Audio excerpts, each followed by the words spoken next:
जानिए कि पेशावर में भी सूरत हाल कुछ मुख्तलिफ नहीं है। डेंगू के बाद जारी है। पेशावर की 11 यूनियन काउंसिल हाई रिस्क करार दे दी गई हैं।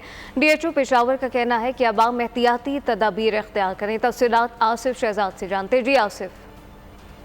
बिल्कुल, पेशावर के जो मज़ाफ़ाती इलाके हैं, डेंगू मच्छर के काटने से मरीज़ों की तादाद बढ़ती जा रही है, जिसके हवाले से सूरत हाल वो जो है वहाँ से अबतर होती जा रही है। तो इस हवाले से हम मौजूद हैं इस वक्त DHO पेशावर के पास। उनसे जानते हैं कि इन इलाकों में क्या इक़दाम किए जा रहे हैं, कौन कौन से इलाके इस वक्त हाई रिस्क पर हैं, वहाँ पर क्या इक़दाम किए जा रहे हैं। इस वक्त पेशावर में तकरीबन 11 यूसी इस तरह है कि वो हॉट स्पॉट है, उसमें केसेस एक्टिव आ रहे हैं। वो नासर बाग है, सुपेडीरी है, यूनिवर्सिटी टाउन है।